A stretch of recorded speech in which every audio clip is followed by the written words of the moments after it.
And کل کیا ہے ویسے؟ کل جی دوسرا T20 ہے. یا اللہ ہماری عزت رکھ لینا پلیز. اب دعائیں اور معجزوں کی دعائیں مانگ سکتے ہیں اور کچھ نہیں کر سکتے. جو پہلے میچ کا حال ہوا نا اس کے بعد تو صرف دعائیں کی جا سکتی ہیں. تو کل ہمارا جی دوسرا میچ ہے نیوزی لینڈ سے. ماشاءاللہ سے پورے 5 T20 میچز کی سیریز ہے جس میں سے دوسرا کل ہم کھیلیں گے. اب ہوا کیا ہے، ایک اور چیز ہو گئی ہے، ذرا ہم اس پہ بات کر لیتے ہیں. اور وہ یہ ہے کہ پہلے PSL سے معاہدہ کیا، پھر IPL جوائن کر لیا. جی یہ بات ہو رہی ہے جنوبی افریقی آل راؤنڈر کی.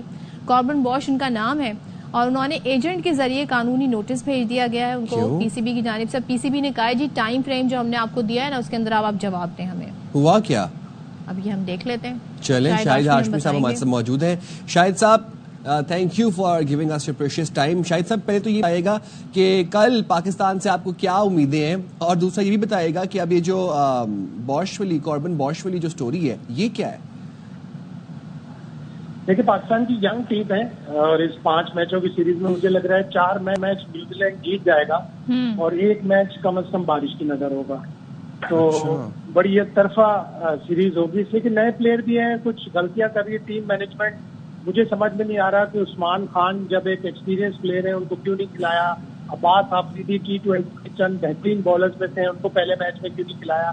تو تجربات ہو رہے ہیں تو اسی تجربات کی نظر ہو جاتی ہے. اور جو جہاں تک جنوبی افریقہ کے آل راؤنڈر کاربن باش کی سٹوری ہے، اس سے پہلے پشاور زلمی کو سائن کیا کہ میں PSL 10 میں حصہ لوں گا اور انہوں نے سائن کر لیا اپنے ایجنٹ کے تھرو. اور پھر انہیں جب IPL میں ایک 3 گنا بڑی رقم کے ساتھ ممبئی انڈینز میں مل گئی ایک اسامی، ان کے ہی ہم وطن لیزارڈ ولیمز جب انجرڈ ہوئے تو وہ ان کی جگہ ان کو ممبئی انڈینز سے سائن کر لیا. تو یہ معاہدے کی خلاف ورزی کی ہے کاربن باش نے.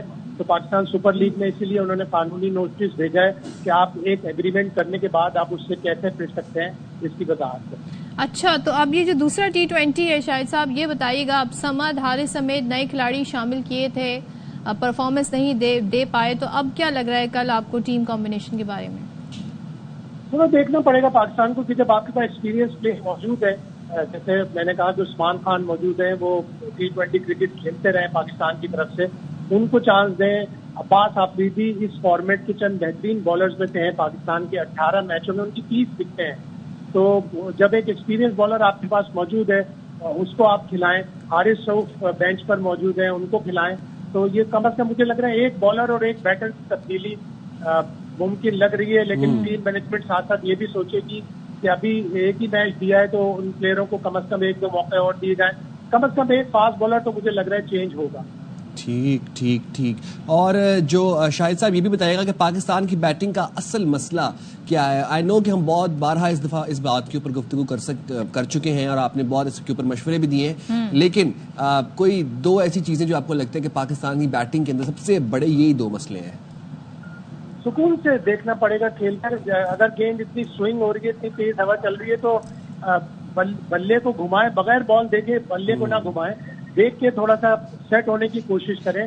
اس کے بعد جیسے نیوزی لینڈ کے بیٹسمینوں نے کیا، شاہین شاہ کے پہلے اوور میں صرف 1 ہی رن بنا، اس کے بعد وہ کھلتے گئے، انہوں نے دیکھا کہ پچ پہ کس طرح بال آ رہی ہے اور پھر انہوں نے 10.1 اوور میں پورا ٹارگٹ پورا کر دیا. تو دیکھ کے کھیلنا پڑے گا. ذرا نئے پلیئر ہیں، پہلی دفعہ بہت سے پلیئر نیوزی لینڈ گئے تو ان کو تھوڑی مشکل ہوتی ہے اس کنڈیشن میں. شاہد صاحب ایسا لگ رہا ہے آپ مجھے مشورہ دے رہے ہیں کہ دیکھ کے بلہ گھمائیں، بال کو دیکھ کے اسٹرائک کیجیے گا. یہ ہمارے پلیئر ہیں جو انٹرنیشنلی پاکستان کو ریپرزینٹ کریں. تھینک یو ویری مچ شاہد صاحب. آنکھوں سے بات تو بالکل ٹھیک ہے، دیکھ کے بلہ گھمائیں. اب ہمیں بلہ نہیں گھمائے گا نہیں تو بولڈ ہو جائیں گے. ابھی تک کے لیے اتنا ہی.